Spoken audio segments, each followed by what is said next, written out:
TV입니다. 오늘의 사연 시작하겠습니다.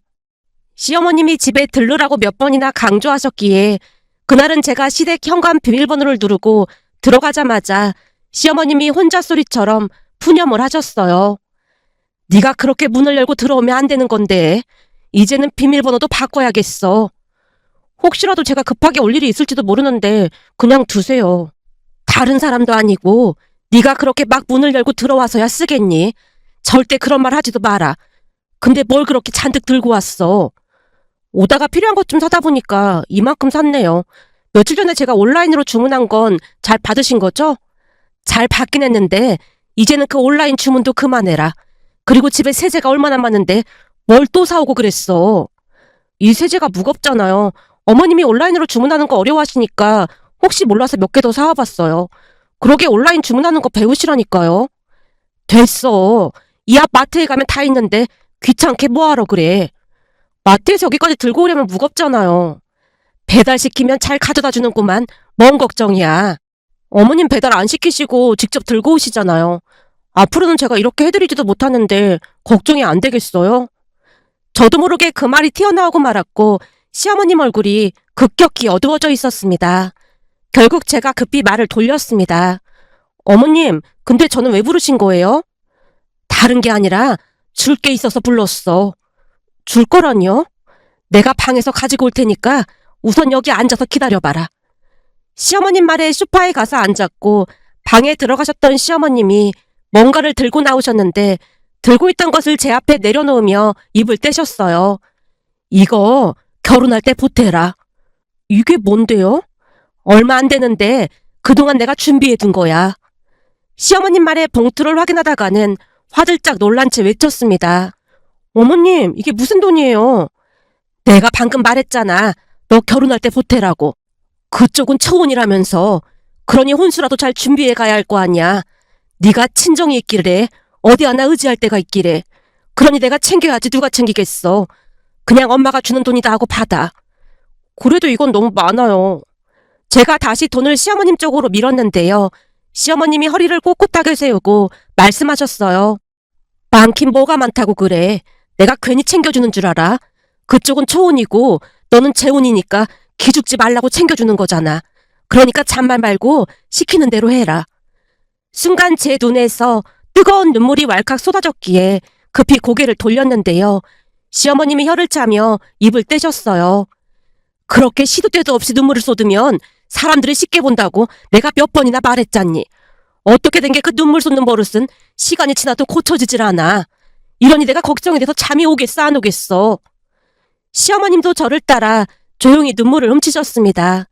그날 시어머님은 제게 큰 돈을 건네셨고 그게 얼마나 큰 돈인지 잘 알고 있었던지라 순간 할 말을 잃고 말았는데요. 우리에게는 참 기구한 사연이 있습니다. 저는 아빠가 일찍 돌아가셔서 엄마가 홀로 저를 키우셨어요. 그런데 대학 다닐 때 엄마까지 돌아가셨고 저는 혈혈단신의 몸이 됐습니다. 물론 친척들이 있긴 했지만 사는 게 힘들었던 것인지 저를 챙길 만한 여력은 없어 보였어요. 결국 1년에 한두 번 안부 전화만 했을 뿐 그냥 홀로 남겨졌다는 말이 맞을 것 같습니다. 그렇게 대학을 졸업하고 다행히 중견기업에 바로 취업을 해서 큰 어려움 없이 살고 있었습니다. 다만 한 번씩 찾아오는 쓸쓸함과 외로움을 달래기 힘들었는데요. 특히나 퇴근 후 아무도 없는 불 꺼진 집에 들어갈 때면 외로움이 뼛속까지 스며드는 것 같았다고 해야 할까요? 그러던 와중에 회사에서 일을 가르쳐주던 선배가 제게 관심을 보였고 외로움 가득하던 제게도 희망이 생기기 시작했습니다. 특히나 선배의 어머니는 마음이 따뜻한 분으로 갈 때마다 따뜻한 밥을 해주시곤 했어요. 선배 또한 홀어머니와 살았다고 했는데 홀로 아들을 키워야 했으니 선배 어머니도 안 해본 일이 없다고 할 정도로 고생을 많이 하셨다고 했습니다. 특히나 선배 어머니는 식당에서 일을 많이 하셨다고 했는데요. 음식 솜씨가 아주 뛰어나셨어요. 선배네 집에 놀러 갈 때마다 한 상 차려놓고 반겨주셨거든요. 그렇게 선배와 좋은 만남을 이어가던 어느 날, 그날도 역시나 선배네 집에 놀러 갔더니 선배 어머니가 말씀하셨어요. 니들 빨리 결혼하는 게 어떻겠니? 엄마, 나는 그렇다 쳐도 민영이가 30살도 안 됐는데 결혼하기엔 좀 아까운 나이죠. 혼자 그러고 있는 것보다야 우리랑 같이 지내는 게 낫지 않겠어? 그리고 내 아들이라서 그런 게 아니라 우리 아들 정도면 사는 내내 힘들게 하진 않을 거다. 지금도 봐봐라. 민영이 너 피죽도 못 먹은 사람 마냥 삐쩍 말랐잖아. 그게 다 사람이 외롭고 그리워서 그런 거야. 그럴 때는 사람들이랑 부대끼며 살아야 하는 거고. 내가 엄마처럼 해준다고 장담은 못하겠지만 좋은 시어머니는 되어줄 수 있을 것 같은데 민영이 생각은 어떻니? 선배 어머니 말에 저도 모르게 그 자리에서 눈물을 쏟고 말았는데요. 선배 어머니가 제 맘을 꿰뚫어보고 있는 것 같아서 한편으로는 창피한 마음이 들기도 했고 또 다른 한편으로는 감사한 마음이 들기도 했거든요. 그러면서 결혼 이야기가 나왔고 제가 먼저 말을 꺼냈습니다. 어머님, 저희 결혼하면 같이 살아요. 뭐? 나랑 같이 살자고? 네, 같이 살면 좋을 것 같아요. 얘가 이렇게 철이 없다니까. 시어머니랑 며느리는 멀리 떨어져 살면서 1년에 얼굴 몇 번 안 보고 사는 게 제일 좋은 거야. 그때 내가 뭘 했니? 친정엄마가 되어줄 순 없겠지만 좋은 시어머니는 되어주겠다고 했잖아.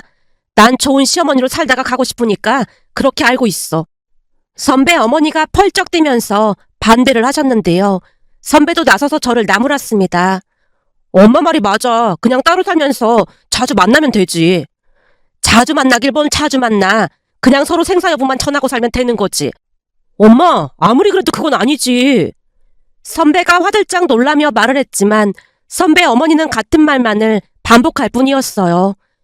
니들만 잘 살면 난 다 괜찮으니까 내 걱정할 필요 없어. 그 젊은 나이에 혼자 아들 키우면서 고생하면서 살았는데 이제는 나도 유유자적하면서 마음 편히 살고 싶어. 그러니까 니들은 니들 인생 살아. 그래도 저는 어머님이랑 같이 살고 싶어요. 엄마 돌아가시고 난 뒤에 혼자 살다 보니까 불 꺼진 집에 혼자 들어가는 게 너무너무 싫어서 카페에서 몇 시간씩 때우다 들어간 적도 많아요. 그것뿐만 아니라 영화관에서 혼자 재미없는 영화 보면서 시간도 많이 때웠고요. 그러다 보니 이제는 불 꺼진 집에 혼자 들어가는 거 너무너무 싫어요. 그리고 어머님도 혼자 사시면 많이 외로우실 거예요. 그러니까 같이 살아요. 나중에 손주들 재롱도 보면서 그렇게 사셔야죠. 제가 선배 어머니 손을 잡자 선배 어머니가 말없이 고개를 끄덕였습니다. 그렇게 몇 달 뒤 우리는 결혼을 했습니다. 양가 친척들도 얼마 없다 보니 작은 결혼식이었지만 오랜만에 제가 주인공이 되는 정말 행복한 결혼식이었어요. 결혼을 하고 난 뒤 시어머님은 무슨 일이 있어도 저보다 일찍 퇴근하시려 노력하셨는데요. 혹시나 퇴근이 늦어지실 것 같으면 제게 전화까지 하셨어요. 내가 오늘 늦을 것 같으니까 성우랑 같이 들어가던지 해라. 알겠어요, 어머님. 그리고 이제는 괜찮아졌으니까 그만 신경 쓰셔도 돼요. 그래도 그 트라우마라는 게 한참 가는 거라고 하던데 퇴근하고 꼭 성우랑 같이 들어가. 아니면 집 앞 카페에서 기다리고 있어. 내가 최대한 빨리 갈 테니까. 알겠어요, 어머님. 근데 오늘 많이 늦으시는 거예요? 많이 늦지는 않고 1시간 정도 늦게 들어갈 것 같아. 그럼 오늘은 제가 밥 해놓고 기다리고 있을게요. 피곤할 텐데 무슨 밥을 한다고 그래. 오늘은 그냥 간단하게 외식하자. 어머님은 매일같이 음식 해놓고 기다리셨잖아요. 그러니까 오늘은 제가 맛있는 김치찌개 끓여놓을게요. 어머니께 배워서 이젠 저도 요리 잘해요. 그냥 외식하자니까 왜 그렇게 고집을 피우고 그래. 시어머님이 핀잔을 놓으셨지만 속으로는 내심 좋아하시는 듯해 보였습니다. 그렇듯 시어머님은 친정엄마는 못 되어주더라도 좋은 시어머니가 되어주겠다던 약속을 지키기 위해 항상 노력하셨습니다. 그런 시어머님에게 감사한 마음이 들어 저도 더욱 열심히 노력을 했고요. 그러다 보니 우리는 누가 보더라도 완벽하고 이상적인 그런 가족이 되어갔어요. 어느 날은 친구를 만나러 간다고 하자 시어머님이 아침부터 일찍 일어나셔서 밑반찬을 만들어주셨어요. 그때 집에 놀러왔던 윤지 만나러 간다고 해서 내가 반찬을 좀 만들어놨다. 어머님이 반찬을요? 지금 임신 중이라고 했잖니. 내가 다른 건 해줄 게 없어서 반찬이라도 준비했어. 그때 집에 올 때 내가 좋아하는 과일을 잔뜩 사와서 참 고마웠거든. 그때 보니까 이 깻잎도 잘 먹고 오이소박이도 잘 먹길래 이것저것 조금씩 담아봤으니까 갈 때 가져다 줘. 네, 어머님. 그렇잖아도 윤지가 어머님 반찬이 생각난다고 했는데 엄청 좋아하겠네요. 윤지가 그랬어? 그럼 진지게 나한테 말을 하지 그랬어. 저도 맨날 어머님께 얻어만 먹고 있는 입장에서 그런 얘기까지 하면 진짜 나쁜 며느리가 되는 거잖아요. 저도 어머님처럼 좋은 며느리가 되도록 엄청 노력하고 있거든요. 제가 장난스레 웃자 시어머님도 따라 웃으셨습니다. 잠시 후 한 카페에서 친구 윤지를 만났고 시어머님이 주신 반찬을 건네며 말했어요. 자, 이거 선물이야. 선물? 무슨 선물? 글쎄 너 만나러 간다고 하니까 어머님이 새벽부터 일어나셔서 이렇게 반찬을 만드셨지 뭐야. 너 좋아하는 반찬으로 담으셨다고 하니까 가져가서 먹어. 진짜? 혹시 깻잎김치도 있을까? 그때 깻잎김치 엄청 맛있던데. 우리 어머님 진짜 대단하시다. 그렇잖아도 어머님이 깻잎김치랑 오이소박이랑 이것저것 담았다고 하셨거든. 그래? 오이소박이도 진짜 먹고 싶었는데 완전 대박이다. 민영아, 네 덕분에 나도 호강한다 얘. 근데 니네 시어머니는 진짜 너무너무 좋으신 분 같아. 결혼 전에 네가 시어머니랑 같이 산다고 했을 때 내가 펄쩍펄쩍 뛰면서 말렸던 거 전부 취소야 취소. 니네 시어머니 같은 분이라면 나도 같이 살고 싶을 것 같아. 그지? 우리 어머님 대박 좋으시지? 완전 대박 좋으신 분 같아. 며느리 퇴근 전에 요리해서 딱 기다리고 계신 시어머니가 얼마나 되겠어? 내가 볼 때 넌 전생에 나라를 구한 게 분명하다니까? 그렇지 않고서야 그런 시어머니를 어떻게 만나겠어? 그것뿐만이야? 남편도 그런 사람이 없다고 할 정도로 좋은 사람이잖아. 네가 행복해져서 나도 얼마나 안심이 되는지 모르겠어. 항상 걱정해주고 내 편이 되어줘서 고마워. 고맙긴 내가 한 게 뭐가 있다고. 없긴 왜 없어. 친척들보다 나를 더 많이 챙겨줬는데 너한테 항상 고맙고 그래. 고마우면 내 하소연 좀 들어주라. 왜? 무슨 일 있는 거야? 혼전 임신으로 결혼했다고 시어머니가 무슨 벌레 보듯 해서 요즘 하루하루 가시밭길이 따로 없어. 그래서 내가 가만히 생각해봤더니 아마도 난 전생에 나라를 팔아먹은 모양이야. 그러니까 우리 시어머니처럼 악독한 분을 만났지. 시집살이가 그렇게 심해? 말도 마. 몸을 함부로 굴렸다는 말까지 하는데 진짜 다 뒤집어엎고 나와버리고 싶더라니까. 근데 내가 참고 사는 건 남편이랑 시누이 때문이야. 남편은 당연히 네 편 들어줄 것 같은데 시누이도 잘 도와주는 거야? 우리 시누이가 얼마나 예쁘냐면 말이야. 시어머니가 나한테 몸을 함부로 굴렸다고 막 뭐라고 하니까 시누이가 큰 소리로 그러더라고. 나도 혼전 임신해서 결혼해야겠다고. 진짜로 그랬단 말이야? 그랬더니 시어머니가 노발대발 난리를 쳤거든? 그랬더니 시누이가 하는 말이 엄마가 그런 막말을 하고 다니는 건 새언니랑 서두르신 심정을 이해 못해서 그런 거니까 나도 똑같이 해서 그 말 듣는 사람 기분이 어떤지 알려줄게. 그러더라니까? 그랬더니 니네 시어머니가 뭐라고 했는데? 그냥 바로 입 꽉 다물고 방으로 도망치셨지 뭐. 아무튼 그래도 시누이 덕분에 살만하다니까. 그나마 다행이네. 제가 윤지를 위로했는데요. 윤지는 혼전 임신으로 결혼을 하다 보니 시어머니에게 구박을 받으며 살고 있었어요. 하지만 워낙 성격이 밝은 편이다 보니 제게는 항상 커다란 위안이 되곤 했습니다. 그렇게 저는 하루하루 행복한 나날을 보내고 있었어요. 윤지가 출산을 하고 난 뒤에는 딸 민서를 데리고 우리 집에서 자주 놀다 가기도 했는데요. 민서를 바라보던 시어머님 눈에서 꿀이 뚝뚝 떨어졌기에 윤지가 돌아가고 난 뒤 시어머님에게 조용히 물었어요. 어머님, 손주 보고 싶으시죠? 아니야, 나는 괜찮아. 민서 올 때마다 어머님 눈에서 꿀이 뚝뚝 떨어지는 것 같은데요? 그건 민서가 워낙 예쁘니까 그런 거고 그런 문제는 니들이 알아서 하는 거지 내가 참견하면 안 되는 거잖니. 돈 좀 더 벌고 나서 낳으려고 했는데 어머님 때문에 계획을 바꿔야겠네요. 아니다, 난 진짜 괜찮아. 시어머님이 손사래를 치시며 괜찮다를 연발하고 계셨지만 손주가 보고 싶은 게 분명해 보였습니다. 그렇게 우리는 임신 계획을 수정해서 좀 더 일찍 가지기로 생각을 바꿨고 하루하루 행복한 시간을 보내고 있었습니다. 하지만 우리가 너무나 행복해서 하늘이 질투를 했던 것일까요? 그런 우리에게 청천벽력 같은 일이 일어나고 말았습니다. 그 기가 막힌 일은 어느 날 저녁 식사를 하던 중 남편이 이야기를 꺼내면서 시작이 됐어요. 이번 주 토요일에 친구들이랑 낚시 다녀올 거야. 어디로 가는데? 이번에는 배낚시를 가기로 했는데 당신도 같이 갈래? 친구들 중에 와이프랑 같이 오는 친구도 있거든. 난 배멀미 때문에 싫어. 파도 치면 배멀미 나던데 당신은 괜찮은 거야? 나도 배멀미가 있긴 한데 그래도 이 손맛 때문에 가는 거지. 그리고 멀미는 멀미약 먹고 가면 되잖아. 당신이 이 손맛을 못 느껴봐서 그런데 한 번 빠지면 헤어나올 수가 없다니까. 그러니까 같이 가자. 아니야, 난 어머님이랑 영화나 보러 갈게. 같이 가면 좋은데. 대신 내가 물고기 잔뜩 잡아와서 요리해줄게. 남편이 자신만만한 표정으로 말을 했는데요. 시어머님이 혼자 소리처럼 푸념을 늘어놓으셨어요. 생선만 잡아오고 손질부터 요리까지는 내가 다 하는구만. 어디서 큰 소리를 치고 있어. 이번에는 내가 직접 요리해줄라니까 딱 기다리고 계세요. 그날따라 남편이 큰 소리를 쳤는데요. 평소 낚시를 좋아하던 남편 얼굴에 설레임이 가득해 보였습니다. 그렇게 그 주 토요일 새벽부터 남편이 낚시를 하겠다고 집을 나섰고 시간이 얼마나 지났을까요? 시어머님과 둘이 영화를 보러 갔는데 모르는 번호로 전화가 왔지만 받지 않았습니다.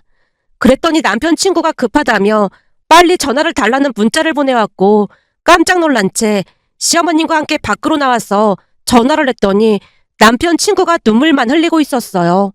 어찌나 서럽게 눈물을 흘리던지 무슨 일이 났다는 확신이 들던 순간 남편 친구가 떨리는 목소리로 충격적인 소식을 전해왔습니다.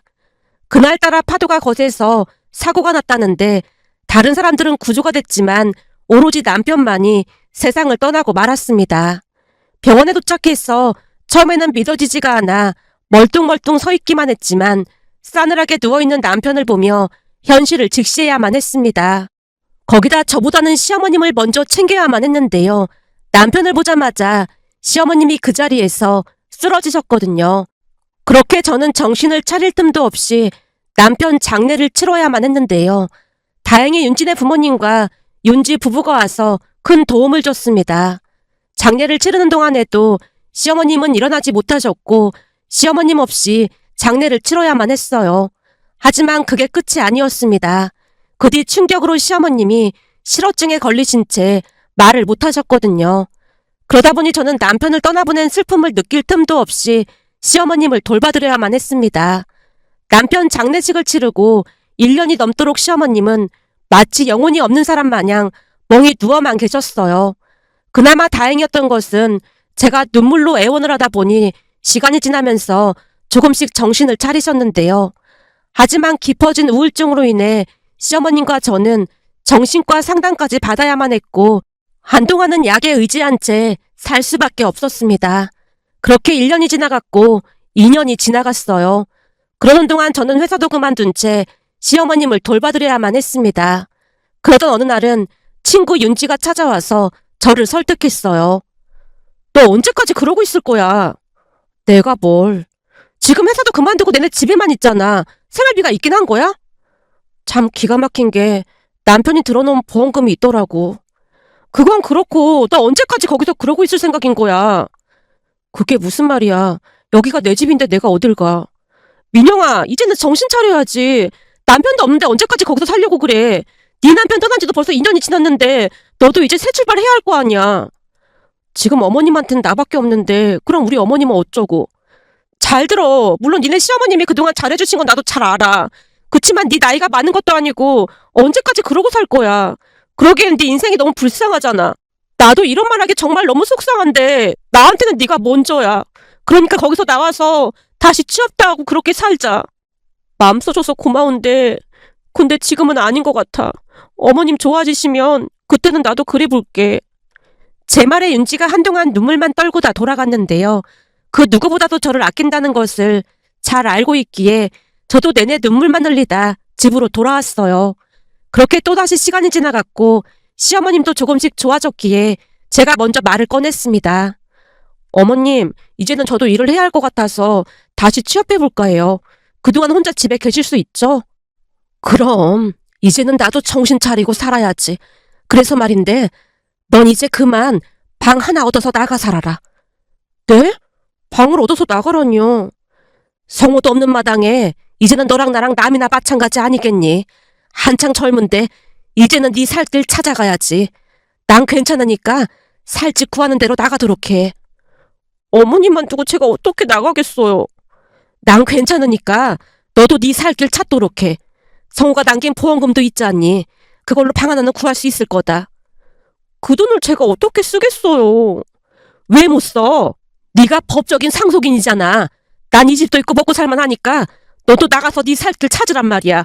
새파랗게 젊은 게 언제까지 이러고 살려고 그래. 그날 처음으로 시어머님이 화까지 내셨는데요.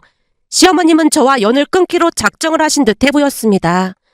결국 얼마 뒤 저는 집을 구해서 홀로 나왔고 시어머님도 다시 일을 시작했다고 들었어요. 하지만 저는 시어머님과 완전히 연을 끊지는 못했습니다. 그도 그럴 수밖에 없었던 것이 시어머님도 그렇고 저도 그렇고 한없이 외로운 사람들이었으니까요. 그런 상태로 시간은 하염없이 지나갔습니다. 그리고 남편이 떠난 지 7년이 지난 어느 날 제게도 새로운 인연이 찾아왔는데요. 어느 날 윤진의 엄마가 불러서 한 카페로 갔더니 처음 보는 남자가 앉아 있었고 제가 자리에 앉자마자 윤진의 엄마가 입을 떼셨어요. 민영아, 여기는 도연이라고 내 먼 친척 조카야. 둘이 밥이나 먹으라고 불렀어. 도연이한테는 네 얘기 대략 했으니까 그냥 부담 갖지 말고 친구처럼 밥이나 한 끼 먹으렴. 저는 진짜 괜찮은데. 알아. 내가 괜히 이러는 게 아니라 너도 그렇고 도연이도 그렇고 너무 좋은 사람들이라 아까워서 그래. 착한 사람끼리 만나서 친구처럼 지내면 좋잖니. 민영이 네가 딸 같아서 그러는 거니까 이번에는 아줌마 말 듣자. 알았지? 윤진의 어머니 말씀에 제가 힘없이 고개를 끄덕였는데요. 그도 그럴 수밖에 없었던 것이 윤진의 부모님은 엄마 장례식부터 남편 장례식까지 챙겨주신 은인이나 다름없는 분들이었으니까요. 그렇게 그날 도연 씨와 처음으로 만났습니다. 그런데 그날 도연 씨와 생각지도 않게 많은 대화를 나눴는데요. 들어보니 도연 씨도 참 기구한 삶을 살아왔다고 해도 과언이 아니었습니다. 우선 부모님이 돌아가시고 친척집을 전전하면서 살아왔다네요. 그러면서 알게 된 사실인데 마음 따뜻하신 윤진의 부모님이 대학 학비도 보태주셨다고 했습니다. 대학을 졸업하고 난 뒤에는 중소기업에 들어갔다는데 거기서 만난 여자와 결혼까지 생각을 한 채 여자가 해달라는 대로 다 해줬지만 등쳐먹고 연락을 끊었다네요. 그러다 보니 여자한테 질릴 대로 질려서 그 뒤 여자를 만날 생각조차 못하고 있었답니다. 그런데 평소 잘 챙겨주시던 윤진의 어머니가 제 이야기를 꺼내면서 한번 만나보라고 했다네요.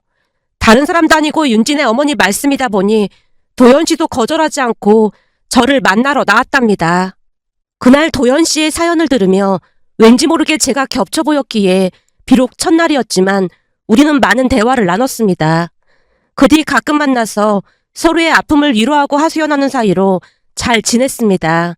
그렇게 우리는 몇 년간 친구처럼 잘 지냈어요.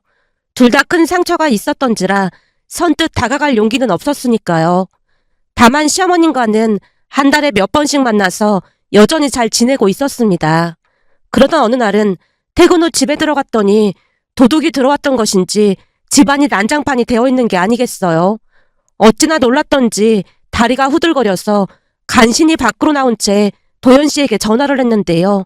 어찌된 일인지 그때 당시 도연 씨 얼굴이 제일 먼저 떠올랐거든요. 잠시 후 도연 씨가 사색이 된 채 와서 물었습니다. 민영 씨, 괜찮아요? 네, 다행히 제가 들어갔을 때는 아무도 없긴 했어요. 어찌나 놀랐던지 저도 모르게 도연 씨한테 연락을 했네요. 정말 죄송해요. 아닙니다. 괜찮습니다. 근데 경찰에 신고는 한 거예요? 아니요. 온몸이 떨려서 그럴 정신이 없었어요. 제가 여전히 사시나무 떨듯 떨고 있자 도연 씨가 급히 경찰서에 신고를 했습니다. 도연 씨가 모든 일을 처리하기 시작했고 저는 멍이 바라만 봤는데요. 도연 씨가 경찰과 이야기를 주고받으며 문제를 해결했어요. 도둑이 문을 열고 들어왔다고 하는데 도무지 어떻게 들어온 것인지는 알 수가 없었습니다. 그 뒤 저는 충격으로 이사를 할 수밖에 없었고 이사를 하고 도연 씨가 집에 찾아와서 모든 것을 챙겨줬습니다. 그러면서 우리는 점점 더 가까워져 갔는데요. 그 일이 있은 뒤 몇 달이 지나고 난 뒤 도연 씨가 말을 꺼냈어요. 그날 민영 씨 전화 받으며 뛰어가면서 혹시 무슨 일이 생기지는 않았나 얼마나 걱정을 했는지 몰라요.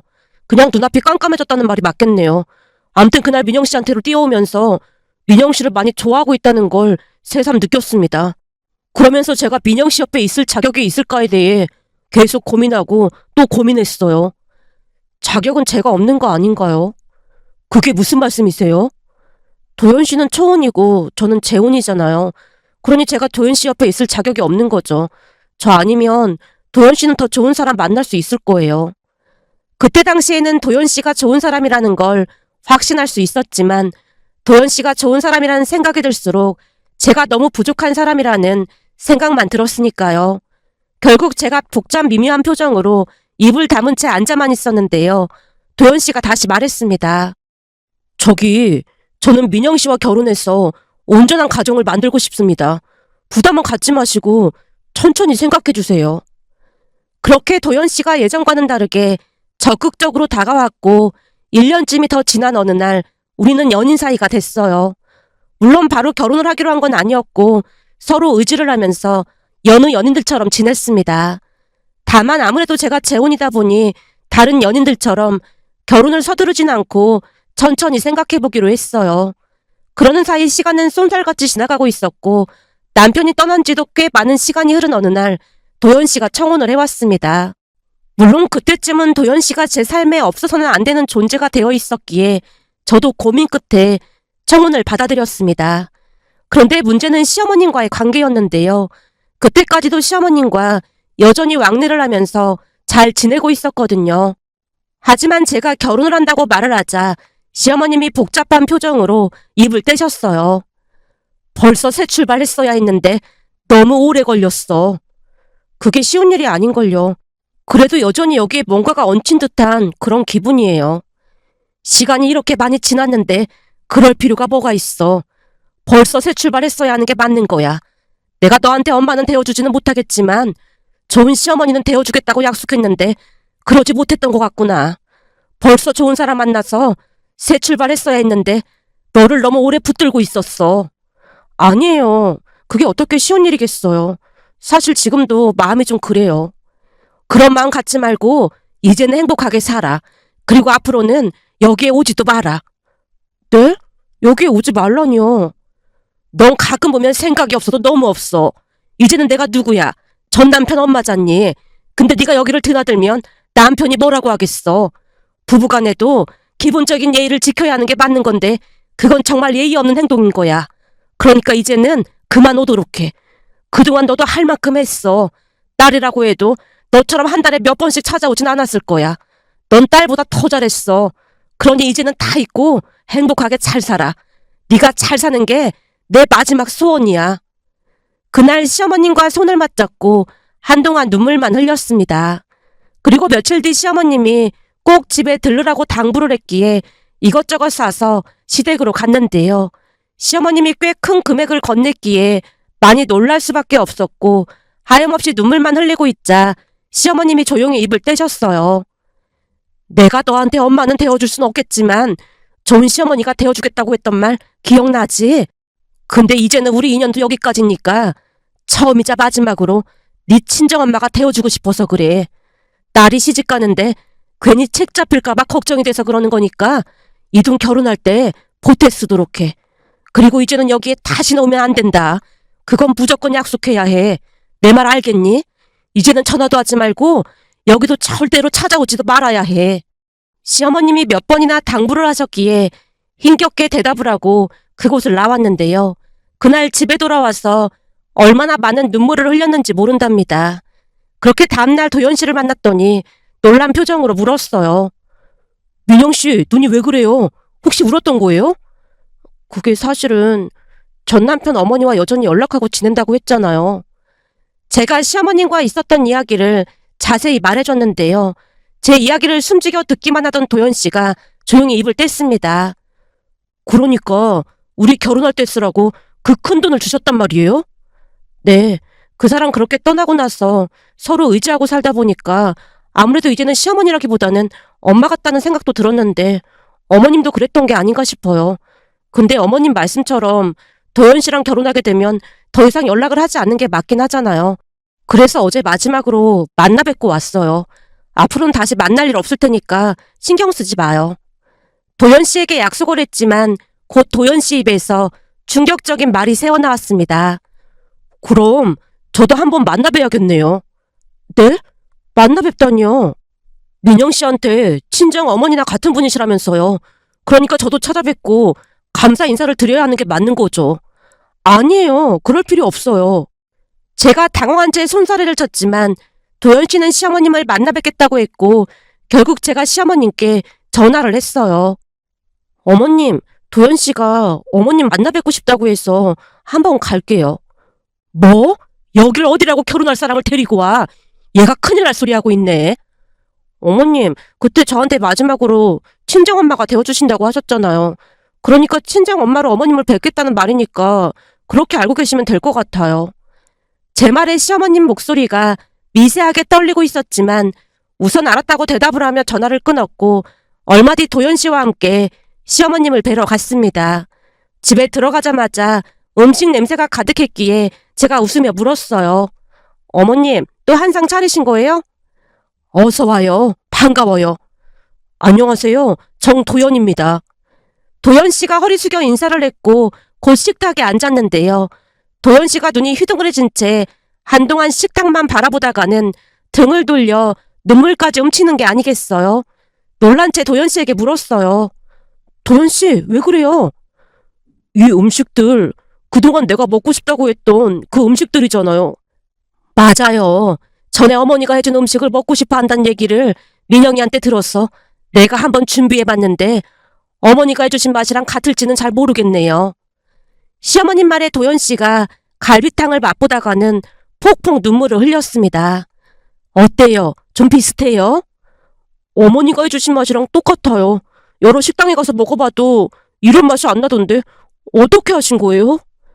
그때 민영이한테 어머님 고향을 물어보라고 했거든요. 그래서 내가 그 지역에서는 어떻게 만드는지를 좀 찾아봤어요. 근데 그 지역에 가도 이런 맛이 안 나던데 참 신기하네요. 여기 소고기 우엉볶음도 한번 먹어봐요. 그렇게나 먹고 싶었던 거라면서요. 시어머님 말에 도연 씨가 우엉볶음을 맛보다가는 아이처럼 활짝 웃으며 외쳤습니다. 이 맛이 어찌나 그리웠는지 몰라요. 정말 신기하네요. 음식에서 어머니 냄새가 나는 것 같아요. 이 손맛이 가미가 돼서 그럴 거예요. 사람들은 손맛이 다 거기서 거기라고 하지만 손맛이라는 말이 괜히 있는 게 아니거든요. 음식 많이 해놨으니까 갈 때 가지고 가요. 그렇게 사연 많은 인연들이 만나서 즐겁게 식사를 했다고 해야 할까요? 그런데 그 뒤에도 도연 씨는 시어머님을 자주 찾아뵙자고 했어요. 그도 그럴 수밖에 없었던 것이 우리에게는 양가 부모님이 안 계셨기에 시어머님의 따뜻한 배려에 큰 위로를 받곤 했으니까요. 결국 결혼하고 난 뒤에도 왕래를 하면서 잘 지내고 있는데요. 오히려 남편이 먼저 시간을 내서 가자고 조르곤 한답니다. 그러면서 시어머님을 부르는 호칭도 바뀌었는데요. 남편은 시어머님에게 장모님 호칭을 사용했고 저도 엄마라고 부르게 됐습니다. 물론 그런다고 해서 복잡한 문제가 다 해결이 되진 않겠지만 그리고 다른 이들이 수군거릴 수도 있겠지만 우리는 신경 쓰지 않기로 했습니다. 어느 날은 윤진의 집에 놀러 갔더니 윤진의 어머니가 조용히 물었어요. 전 시어머니랑 왕래하고 지낸다고? 네, 어쩌다 보니까 그렇게 됐어요. 우리끼리는 큰 문제가 없는데 사람들이 좀 수군거리긴 하겠죠. 주변 사람들이 수군거리는 게 뭐가 그렇게 대수라고 신경을 쓰고 그래.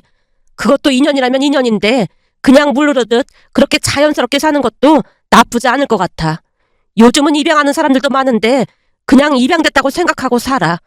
좋은 사람들끼리 행복하게 산다고 하는데 누가 뭐라고 하겠어. 혹시나 누가 뭐라고 하면 나한테 말해.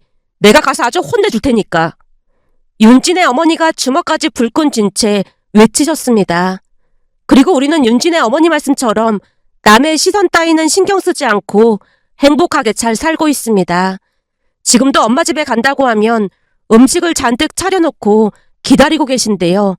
엄마가 남편 밥그릇에 반찬을 올려주는 모습을 보며 행복한 마음이 가득해지면서 우리 가족 언제까지나 행복하길 바라는 마음에 이렇게 글 남겨봅니다.